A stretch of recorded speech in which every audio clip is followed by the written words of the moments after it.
ചോദ്യം ഇങ്ങനെയാണ്: ഇന്ത്യൻ സ്വാതന്ത്ര്യസമര ചരിത്രത്തിലെ ചില സംഭവങ്ങൾ ചുവടെ ചേർക്കുന്നു. ഈ സംഭവങ്ങളുടെ ശരിയായ കാലക്രമം കണ്ടെത്തുക. പുതിയ പാറ്റേണിൽ ചോദിക്കുന്ന ഒരു ചോദ്യമാണ്. കാലഗണന ക്രമത്തിൽ എഴുതുക എന്നുള്ളതാണ്. സംഭവങ്ങളെ ഏറ്റവും ആദ്യം നടന്നത്, രണ്ടാമത് നടന്നത്, മൂന്നാം നടന്നത്, നാലാം നടന്നത്. അത് നമ്മൾ അങ്ങനെ ചോദ്യം വരുമ്പോൾ നമ്മൾ എന്ത് തിരിച്ചറിയണം? നടന്ന വർഷം അറിയൽ നിർബന്ധമാണ്. ഇത് ഇങ്ങനെയുള്ള ഒരു ടൈപ്പ് ഓഫ് ക്വസ്റ്റ്യനിൽ ഒരു വശം നോക്കുമ്പോൾ ഏറ്റവും സിമ്പിളാണ്, മറ്റൊരു വശം നോക്കുമ്പോൾ കൂടുതൽ പ്രയാസമാണ്. ഏറ്റവും സിമ്പിൾ എന്തെന്ന് ചോദിച്ചാൽ, ചില വിവരങ്ങളിൽ നമ്മൾ ഒന്നോ രണ്ടോ വിവരങ്ങൾ അറിഞ്ഞാൽ നമുക്ക് ഉത്തരം കണ്ടെത്താൻ പറ്റും. ഇനി ഡയറക്റ്റ് ക്വസ്റ്റ്യൻ ആണെങ്കിലോ അത് അറിഞ്ഞിട്ടില്ലെങ്കിൽ നമുക്ക് കിട്ടില്ല. ഇപ്പോൾ പ്രസ്താവന ചോദ്യം ഒരു വശം നോക്കുകയാണെങ്കിൽ നമുക്ക് ഏറ്റവും സിമ്പിളായിട്ടുള്ളൊരു കാര്യമാണ്. നമുക്ക് നോക്കാം എങ്ങനെയെന്നുള്ളത്. ഇവിടെ പറയുന്നത് ജാലിയൻ വാലാബാഗ് കൂട്ടക്കൊല ഒന്നാമത്തെ, 2 ഖിലാഫത്ത് പ്രസ്ഥാനം, 3 സ്വരാജ് പാർട്ടിയുടെ രൂപീകരണം, 4 സൈമൺ കമ്മീഷൻ വരവ്. ഇന്ത്യൻ സ്വാതന്ത്ര്യ സമരവുമായി ബന്ധപ്പെട്ട വിവിധ സംഭവങ്ങളാണിത്. നമുക്ക് ആദ്യം option A, B, C, D നിങ്ങളൊന്ന് സ്വന്തമായി പറഞ്ഞു നോക്ക്, നിങ്ങൾ കിട്ടുന്നുണ്ടോ എന്നുള്ളത്.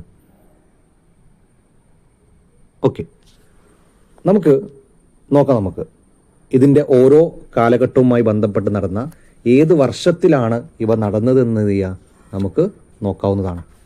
ജാലിയൻ വാലാബാഗ് കൂട്ടക്കൊല നടന്ന വർഷം ഏതാ അറിയോ നിങ്ങൾക്ക്? റൗലറ്റ് നിയമവുമായി ബന്ധപ്പെട്ട് അല്ലേ, ബ്രിട്ടീഷുകാർ പാസ്സാക്കിയ ഒരു നിയമമായിരുന്നു ഇത്, റൗലറ്റ് നിയമം. എന്താണ് റൗലറ്റ് നിയമം എന്ന് പറഞ്ഞാൽ? ഏതൊരു വ്യക്തിയെയും വിചാരണ കൂടാതെ തടങ്കലിൽ അല്ലെങ്കിൽ ജയിലിലടക്കലിൽ അറസ്റ്റ് ചെയ്യാനുള്ള ഒരു നിയമമായിരുന്നു ഏത് എന്ന് പറയുന്നത്? നമ്മുടെ റൗലറ്റ് നിയമം. അപ്പോൾ ആ റൗലറ്റ് നിയമത്തിനെതിരെ നടന്ന ഒരു പ്രധാനപ്പെട്ട ഒരു സംഭവമാണിത്, ജാലിയൻ വാലാബാഗ് എന്ന് പറയുന്ന ഒരു സംഭവം. അതേത് വർഷമാണ്? 1919. അപ്പോൾ അവിടെ നമ്മൾ പറഞ്ഞു റൗലറ്റ് നിയമം. അപ്പോൾ ഏത് വർഷമാണ് റൗലറ്റ് നിയമം? റൗലറ്റ് നിയമം ഏതാണ്? 1919 റൗലറ്റ് നിയമമുള്ളത്. റെഡിയാണല്ലോ. ഇനി അടുത്ത് നോക്കുക, ഖിലാഫത്ത് പ്രസ്ഥാനം എന്നാണ് മക്കളെ. ഖിലാഫത്ത് പ്രസ്ഥാനം എന്നാണ് ഖിലാഫത്ത് പ്രസ്ഥാനം. അപ്പോൾ ഖിലാഫത്ത് പ്രസ്ഥാനം നമുക്കറിയാം അല്ലേ, അലി സഹോദരന്മാരാണ് അല്ലേ ഖിലാഫത്ത് പ്രസ്ഥാനത്തിൻ്റെ ഇന്ത്യയിലെ പ്രധാനപ്പെട്ട നേതാക്കന്മാരാണ് ആര്? അലി സഹോദരന്മാരെന്ന് പറയുന്നത്. മുഹമ്മദ് അലിയും ഷൗക്കത്ത് അലിയും. അതൊരു ചോദ്യമാണ്. മുഹമ്മദ് അലിയും ഷൗക്കത്ത് അലിയും. ഖിലാഫത്ത് പ്രസ്ഥാനം എന്ന 1920 എന്നാണ്. 1920 ഖിലാഫത്ത് പ്രസ്ഥാനം. ഇനി സ്വരാജ് പാർട്ടിയുടെ രൂപീകരണം അല്ലേ, CR ദാസൊക്കെ ചേർന്നിട്ടൊരു പുതിയ പാർട്ടി രൂപീകരിച്ചല്ലോ, സ്വരാജ് പാർട്ടി. ആ സ്വരാജ് പാർട്ടി ഏത് വർഷമാണ് രൂപീകരിച്ചത്? അത് 1923.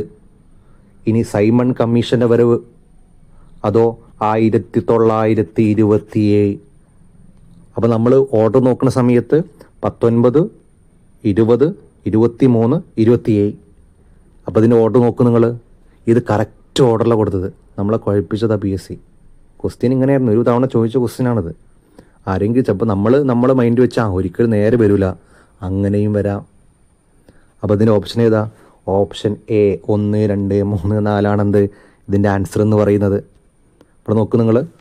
ഓപ്ഷൻ എ ജാലിയൻ വാലാബാഗ്, ഖിലാഫത്ത് പ്രസ്ഥാനം, സ്വരാജ് പാർട്ടിയുടെ രൂപീകരണം, സൈമൺ കമ്മീഷൻ്റെ വരവ്. റെഡിയാണല്ലോ. അപ്പോൾ നമ്മൾ എന്തൊക്കെ കാര്യങ്ങൾ പറഞ്ഞു ഇവിടെ? ജാലിയൻ വാലാബാഗ് പറഞ്ഞു ഏത് നിയമവുമായി ബന്ധപ്പെട്ട? റൗലറ്റ് നിയമവുമായി ബന്ധപ്പെട്ട്. അപ്പോൾ അവിടുന്ന് ഒരു വേറൊരു ചോദ്യം ചോദിക്കുന്നത് പറയുന്നത് ഇങ്ങനെയാണ്: ഏതൊരു വ്യക്തിയെയും വിചാരണ കൂടാതെ അറസ്റ്റ് ചെയ്യുന്ന നിയമം ഏതായിരുന്നു? ബ്രിട്ടീഷുകാർ പാസ്സാക്കിയ നിയമം ഏതായിരുന്നു? റൗലറ്റ് നിയമം. അതിനെതിരെയാണ് എന്ന് പറഞ്ഞത് ജാലിയൻ വാലാബാഗ് അല്ലേ, ജാലിയൻ വാലാബാഗ് കൂട്ടക്കൊല എന്ന് പറയുന്നത്. അമൃത്സർ എന്ന് പറയുന്നൊരു ഗ്രൗണ്ടിൽ കൂട്ടമായിട്ട് ആളുകൾ എന്ത് ചെയ്തു? വെടിവെച്ച് കൊന്നു. ഇവിടെ ഈ ജാലിയൻ വാലാബാഗ് 1919 ഏപ്രിൽ 13 എന്നാണ്. ഏപ്രിൽ 13 എന്ത് നടക്കുന്നത്? നമ്മുടെ ജാലിയൻ വാലാബാഗ് കൂട്ടക്കൊല നടക്കുന്നത്. ഇനി ഇവിടെ ഒരു ചോദ്യമാണ്, ഈ ജാലിയൻ വാലാബാഗ് കൂട്ടക്കൊലക്ക് ഫയർ ചെയ്യാൻ വേണ്ടിയിട്ട് നേതൃത്വം കൊടുത്ത ആളാരായിരുന്നു? ഡയർ എന്ന് പറയുന്ന ആളാരാണ്? ഡയർ അല്ലേ, ഡയർ എന്ന് പറയും. ഡയറാണെന്ത്? നമ്മുടെ ഈ ഒരു കൂട്ടക്കൊലക്ക് വെടിവെക്കാൻ വേണ്ടി ഉത്തരവ് കൊടുത്ത ആളെ പേരാണെന്ത്? ഡയർ എന്ന് പറയുന്ന ആള്. ഇനി ഇവിടെ നമുക്ക് പറയുന്ന മറ്റൊരു പ്രധാനപ്പെട്ട 2 കാര്യങ്ങളുണ്ട്. ഈ ജാലിയൻ വാലാബാഗ് എന്ന് പറയുന്ന ഈ കൂട്ടക്കൊല നടന്ന സമയത്താണ് നമ്മുടെ രവീന്ദ്രനാഥ് ടാഗോർ അല്ലേ, ഈ കൂട്ടക്കൊല നടന്നപ്പോൾ നമ്മുടെ ടാഗോർ എന്ത് ചെയ്തെന്ന് ചോദിച്ചാൽ അദ്ദേഹത്തിന് ലഭിച്ചിരുന്ന ഒരു പദവി ഉണ്ടായിരുന്നു. അദ്ദേഹത്തിന് ലഭിച്ചൊരു പദവിയായിരുന്നു സർ എന്ന് പറയുന്ന പദവി. ആ പദവി എന്ത് ചെയ്തു? ബ്രിട്ടീഷുകാർക്ക് തന്നെ തിരിച്ചു കൊടുത്തു. അപ്പോൾ സർ പദവി കൊടുത്ത ആളാണ് ടാഗോർ എന്ന് പറയുന്ന സാർ എന്ന് പറയുന്ന പദവി ജാലിയൻ വാലാബാഗിൽ പ്രതിഷേധിച്ചിട്ട് എന്ത് ചെയ്തു? തിരിച്ചു കൊടുത്തു. ഇനി ഒരു ചോദ്യം കൂടി നമുക്ക് ഇവിടുന്ന് പഠിക്കാം. ഈ ഒരു സമയത്ത് തന്നെ ജാലിയൻ വാലാബാഗിൻ്റെ കൂട്ടക്കൊല പ്രതിഷേധിച്ച് ഗാന്ധിജി തിരികെ നൽകിയ ഒരു പദവിയായിരുന്നു കൈസർ ഇ ഹിന്ദ്. എന്താണ്? കൈസർ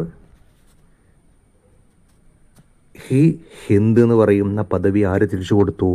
നമ്മുടെ ഗാന്ധിജി എന്ത് ചെയ്തു? തിരിച്ചു കൊടുത്തു. അപ്പോൾ 2 കാര്യങ്ങൾ നമ്മൾ പറഞ്ഞു. ഓക്കെ, അപ്പോൾ ഈ ഒരു ക്ലാസ് ഉപകാരപ്പെട്ടാൽ നിങ്ങളെന്ത് ചെയ്യുക? സബ്സ്ക്രൈബ് ചെയ്യുക. അതേപോലെ തന്നെ നിങ്ങളെ കൂട്ടുകാർക്ക് എന്ത് ചെയ്യുക? ഷെയർ ചെയ്ത് കൊടുക്കുക. ഓക്കെ, ഈ ഒരു ചോദ്യം അവിടെ പറയാം, അത് നിങ്ങളതിന് കമൻ്റായിട്ട് രേഖപ്പെടുത്തുക. ഓക്കെ, റെഡിയാണല്ലോ? ചുവടെ നൽകിയിരിക്കുന്ന സംഭവങ്ങളെ അവ നടന്ന വർഷത്തിൻ്റെ അടിസ്ഥാനത്തിൽ ശരിയായ കാലക്രമത്തിൽ ക്രമീകരിച്ചിരിക്കുന്നത് ഏതാണ്? ശരിയായ രീതിയിൽ ജാലിയൻ വാലാബാഗ് കൂട്ടക്കൊല, ചൗരി ചൗര സംഭവം, സ്വരാജ് പാർട്ടി രൂപീകരണം, ദണ്ഡി യാത്ര. ABCD ഇതിൽ ഏത് ഓപ്ഷനാണ് ശരിയെന്നുള്ളത് എന്ത് ചെയ്യുക? നിങ്ങൾ പഠിച്ച അറിവ് വെച്ചിട്ട് എന്ത് ചെയ്യുക? നിങ്ങളവിടെ കമൻ്റായിട്ട് എന്ത് ചെയ്യുക? രേഖപ്പെടുത്തുക. Okay, thank you.